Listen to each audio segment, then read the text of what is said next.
he's going to tell you about why he's a deserving recipient of this regional award. And we've got some interesting comments to hear from Roy Boldridge.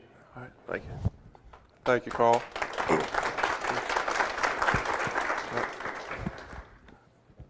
As Carl mentioned, I have a cow-calf operation. I do horse hay as well. I'll start with the slide. I have mostly crossbred cattle, productive cow. I try to keep my cattle black because of the premiums paid for black cattle, but I like all kinds of productive cattle. And this slide shows they're on stockpile. I've already started stripping that was about mid-October. And I've already started stripping, and you can see the manure distribution, and that's big for next year's productivity. Here we kind of wish we had some grass and weather like that was in the fall, but that's pointing out the fall grazing and trying to utilize resources. It's big to me. You have that's 8 or 10 inches of grass that I've started stockpiling and rationing to make it go through the winter, and it's easier on the cow. Fall grazing, I like fall grazing for as far as the fall calving, because it's a good time of the year. There's good nutrition and the weather's good. And if you have stockpiled fescue, the cow will milk and the calf will do really well on it.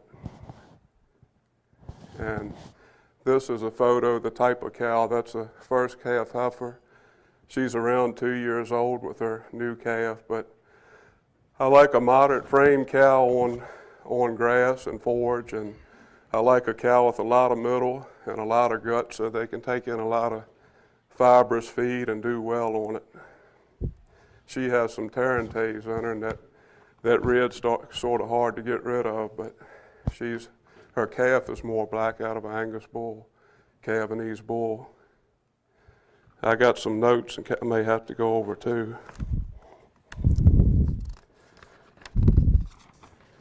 This cow,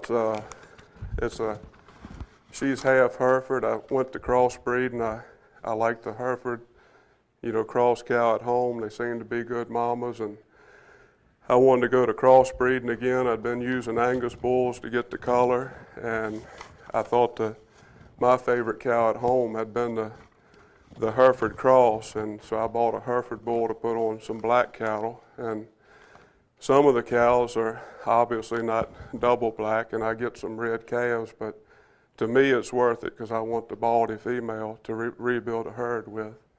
But remember, this cow and calf, they'll come up later in my presentation, so just take a look. That's a fall-born calf, and they're on good forage, and she's out of my Hereford bull.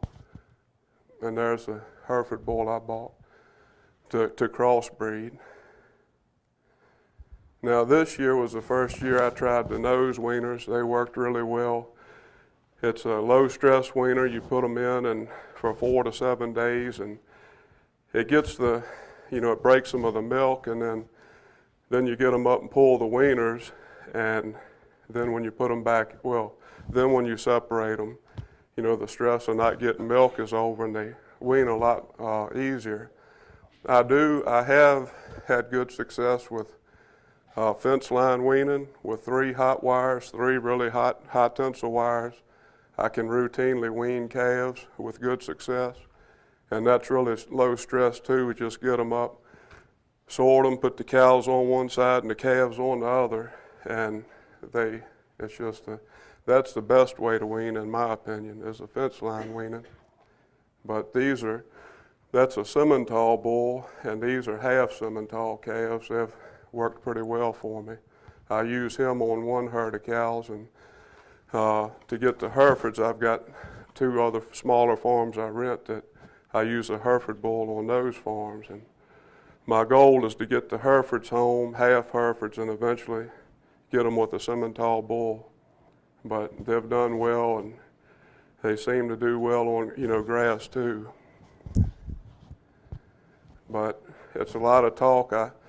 Most of my program's based on stockpiled fescue. I shoot for stockpiled fescue and winter grazing. The cow does so well. You can see a few of these have had calves, or first calf heifers calving.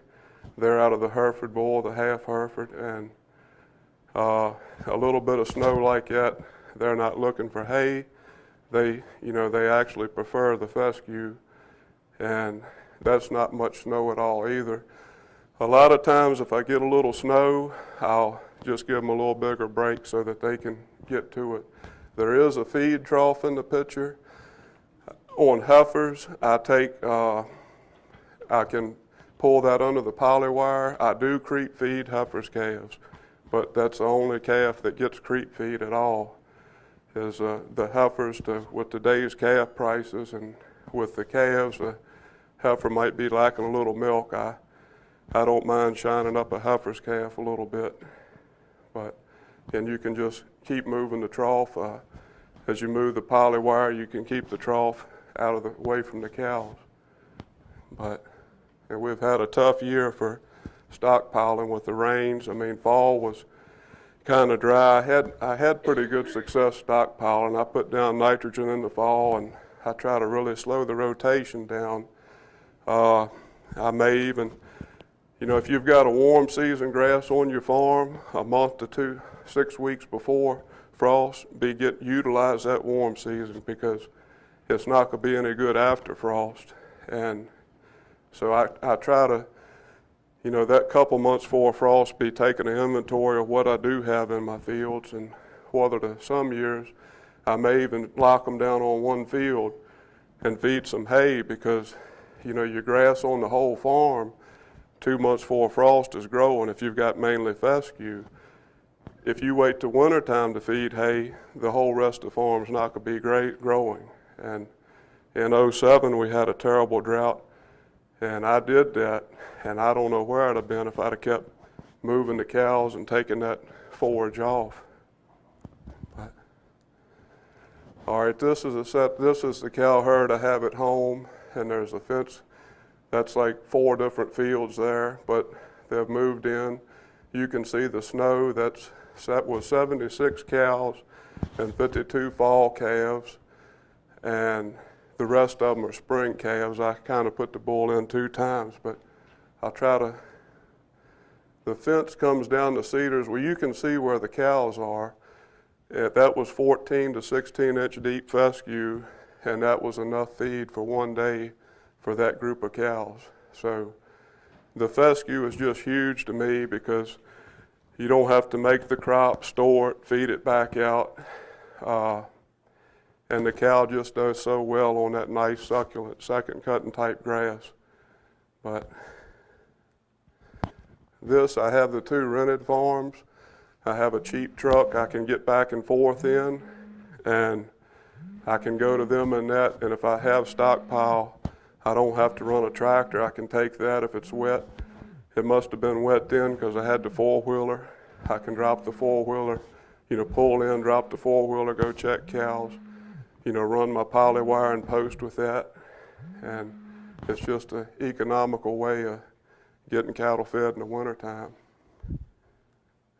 I use older equipment that works for me. This is my bigger hay barn. I do some rebaling, so there's some rolls.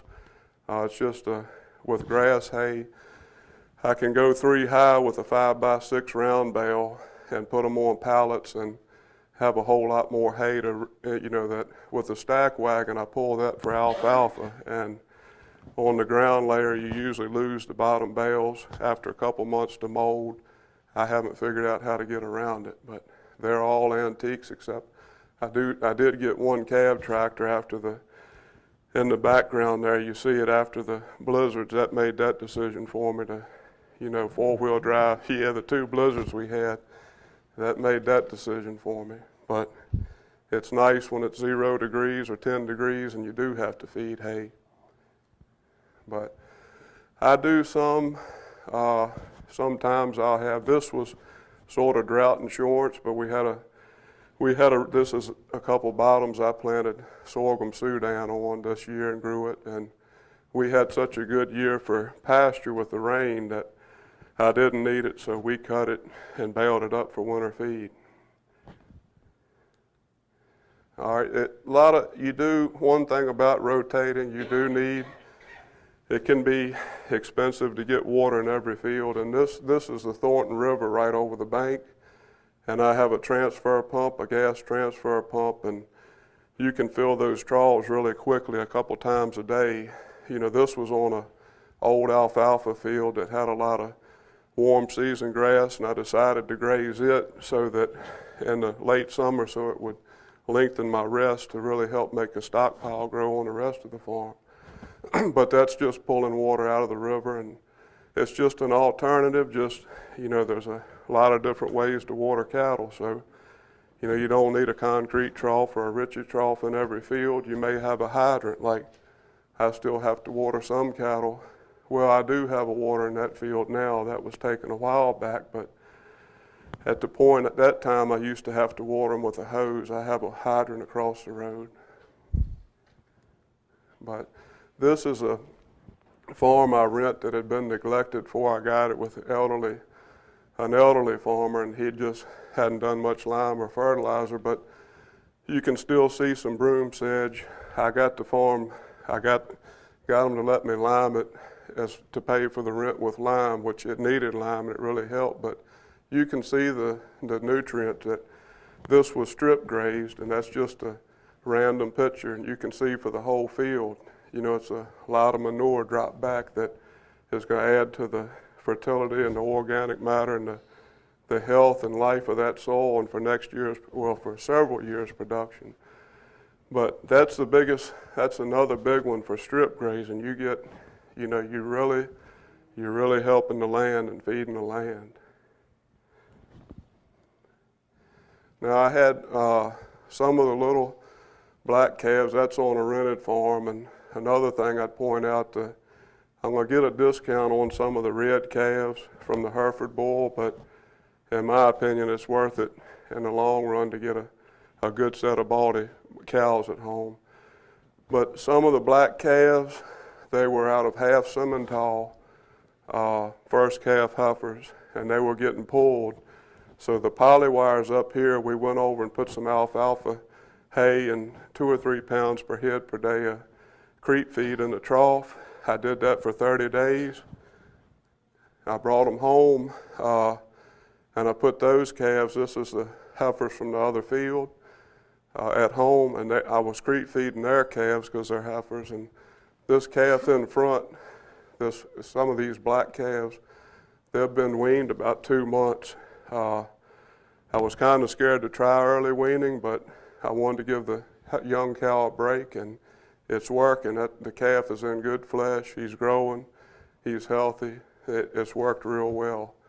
And I kicked him out with the heifer's calves because I was already creeping them. But a cheap creep feeder is a piece of poly wire and some step-in post.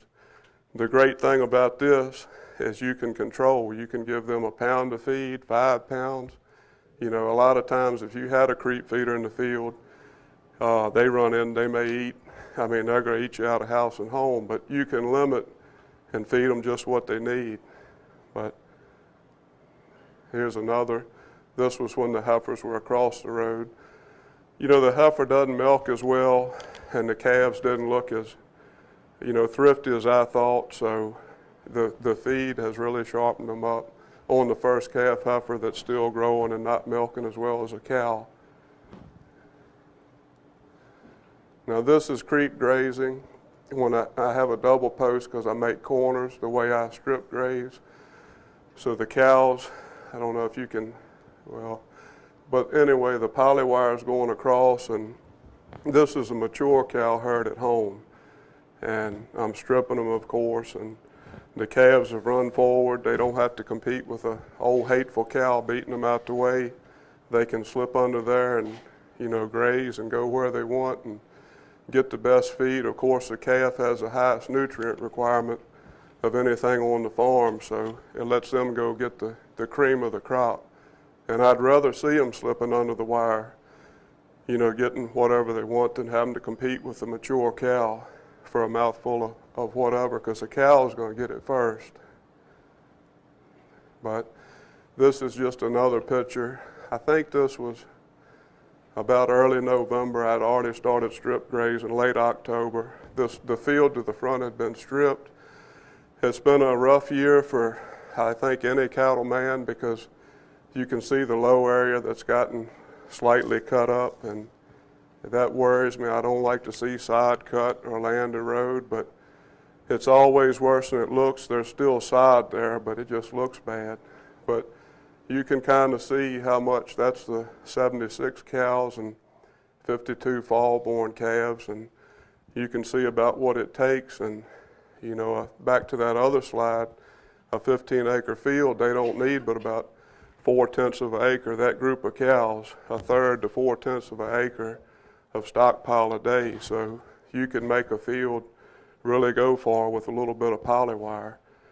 And I figured that 2 or 3 days of hay savings, just at $30 a roll, you can pay for that reel and 30 posts and the wire. It's, you know, and then that you've got the wire and reel, that's going to last a long time. But this is a misnomer. It says docility. I think we're talking about the cattle. But I was trying to make a joke, not a good attempt at humor. But the cattle, when you handle them every day, they seem to be general. She's a perfect stranger to the heifers, and you can see they're not alarmed. She's giving them alfalfa hay, and you know, they don't pay any attention to her. By rotating them, cattle look at you different. You're giving them the grass that's greener on the other side of the fence all the time, and they put that together, and I think they're a whole lot easier to handle, in my opinion.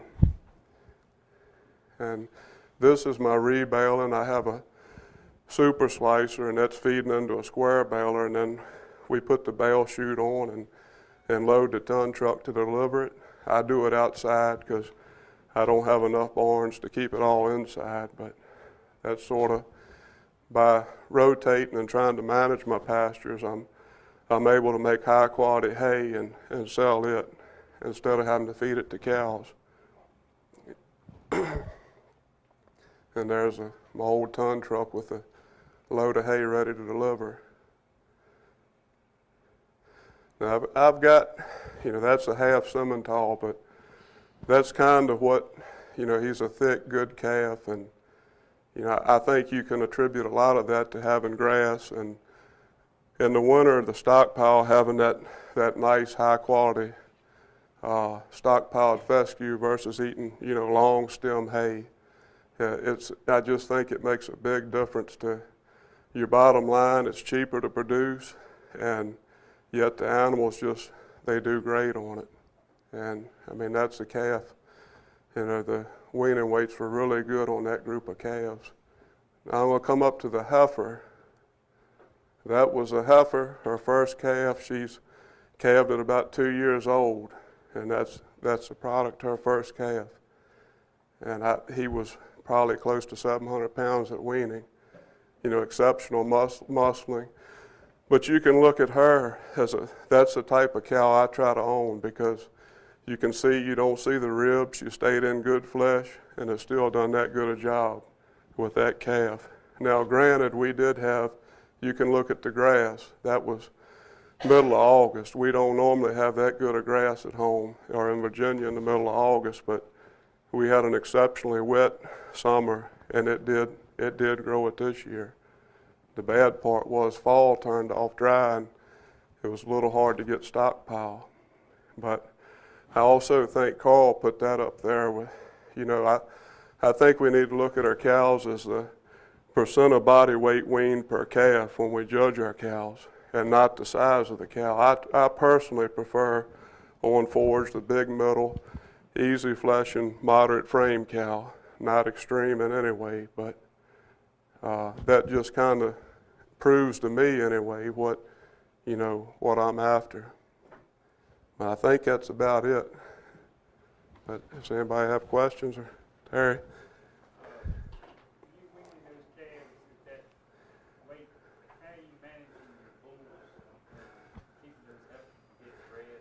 I do have to be careful with that. I don't, may not have the bull over there. The bigger bull, the Simmental in the pen, yeah, I have to At home, I do spring and fall. Sometimes I do have to wean early. Those other calves, they weren't weaned early. They were about 9 months, so. She would have been an early calf. Early fall. I try to breed my heifers ahead so it gives them time. And when you turn in the bull, just out of curiosity, is the bull in there with her in that group now? With the big bunch? Yeah. Well, With that cow you just showed. well, I do at home. I use to utilize a good bull longer. I do turn them in spring and fall for about probably, I think about 90 days, 2 seasons. And sometimes I will wean them and then just go through and give the heifers Lutalice 10 days later.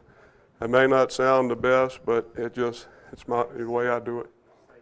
Yeah, yeah. Like those weaning devices you use, do you have any trouble with them hurting the cow udder or anything like that? No, I have a video at home. That's something else, thank you, Terry. I'd point out, if you buy them, buy the smooth ones. Some of them have barbs. Don't buy them. I bought the ones with barbs, and I'm taking a grinder and cutting the barbs off. I've got a picture of a cow. About 3 days after the weaners went in, I saw a big calf on the other side of the field, tail just going to town. I said, well, how's he nursing? And she was just a good mama with the barbs on. He was all under the udder, and she was standing there for it. And you could see the weaner actually pushes the teat out the way. So I wouldn't buy the ones with barbs. And like I say, I'm cutting the barbs off the ones I bought, because she sat there for like 2 minutes taking it. And them barbs, had to be hurting her udder. And I didn't know any better when I bought them, but. When you are selling your excess hay, Yeah. do you go into winter, do you kind of try to budget? Do you kind of know on your stockpile what you got stockpiled? Yeah. You got your days figured out how many bales you're going to need? Pretty much. You can take you saw the rising plate. I have a grazing stick, and I have done budgets before. Most winters I'll do a budget, and it's surprisingly accurate. If you take the right measurements, you know how much stockpile you got, and it's really, I guess it was sort of scary to me how accurate in the days because it's just like any other budget. It works. You check the grass, you know what you got, you figure up your animal units, and it works. But I'm always a nut about cow hay. I have 150 bales under tarps, and I had probably another 150 bales between in the barn and just setting out 4 cows. I don't like to start a winter without having a good fair amount of cow hay as well. The cows come first, but if I can put up horse hay, I will. But I don't like to go into a winter like this winter with the mud and the snows. Like, with the snow, I try to look out for the cow. If, the difficult winter this winter, if she needs bedding, or, I think it'd be easier for her to have hay than dig through a foot of snow, I'm going to put out hay. It's not that big a deal. When the hay leaves, I can go back to, grazing the stockpile. The feed's still there under the snow. Well, you're managing one group of cattle instead of 2. And Terry's question about the bull gets it. Yeah. Tell them why you're managing one group instead of trying to fool 2 groups. As far as You got the spring to fall running again in one group. at home, yeah. And then I have 2 small rented farms. I have 30 cows on each one. You got one group on those farms too, right? I sort of flip-flop the bull.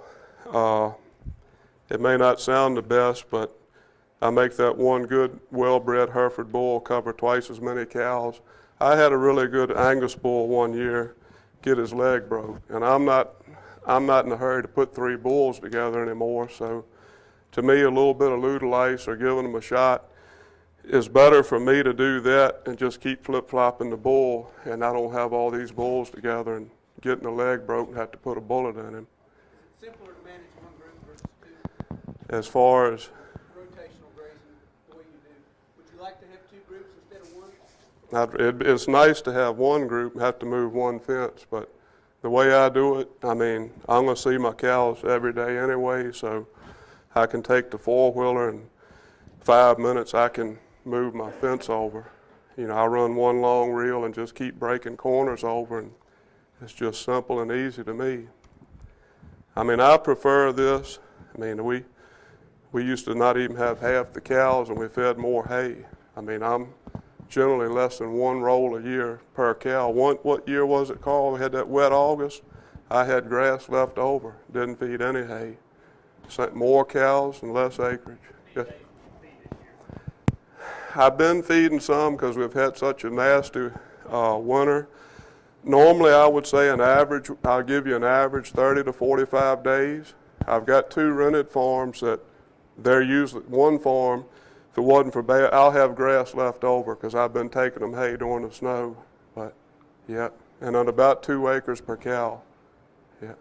Yes, Bobby?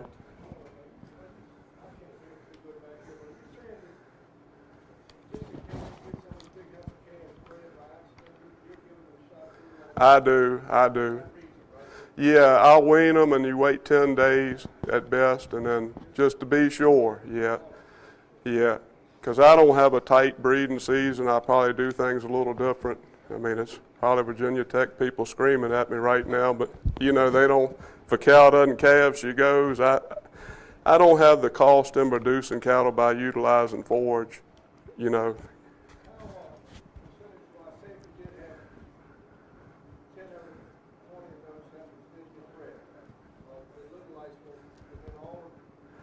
I don't know for sure. It's about 99% if I'm right, Bobby.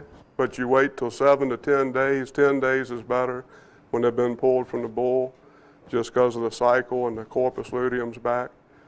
But I think it's 98, 99%, Bobby. And you know, I don't think many get bred, but sometimes it'll be a small heifer and think, you know, if you've got cattle, it can be crazy sometimes. But it just sort of works with me.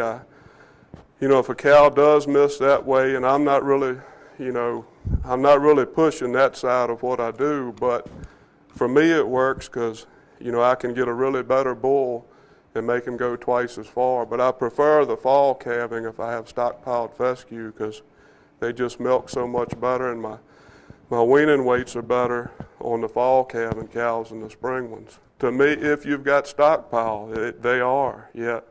And you don't have a toxic fescue in the winter either. Well, I'll get Terry and come back to you, Bobby. Now you showed that slide where you had the ground cut up a little bit. Yeah. I know exactly what you're saying, it's still soft there.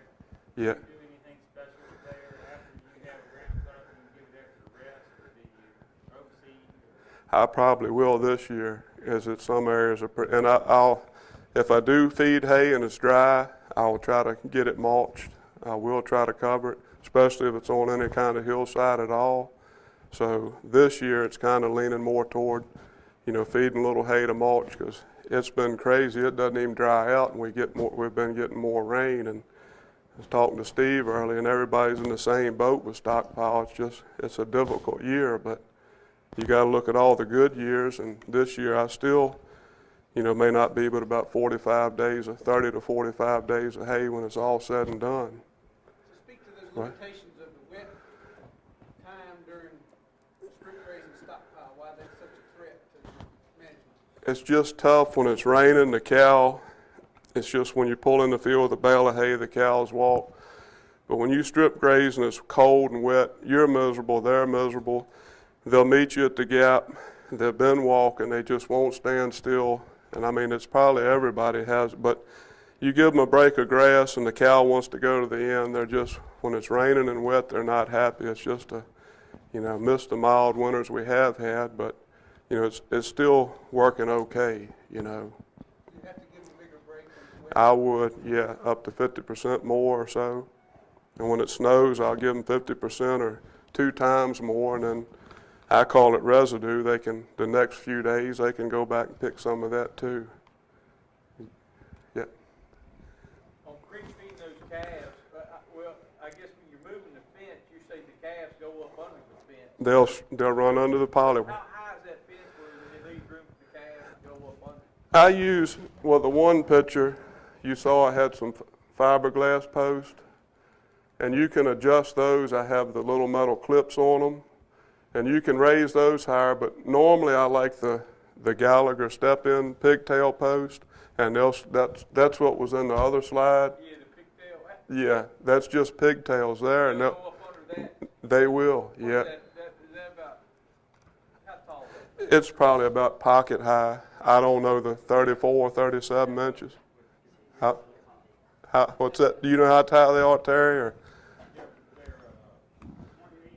is it 28? Okay. No, that's 6 foot, you can hop over without catching the crotch. yeah, most of the time. Most of the time, yeah. Bobby had another question.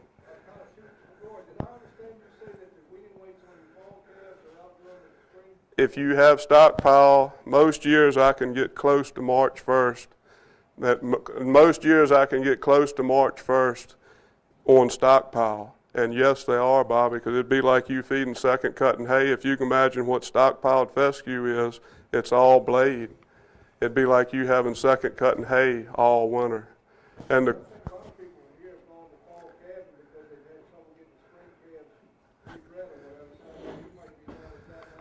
No, I like the fall calving because you're breeding, you're turning the bull in the middle into December, and you're avoiding that trying to get a spring cow bred in the heat and trying to get a spring, when the fescue gets worse, it gets more toxic in the summer.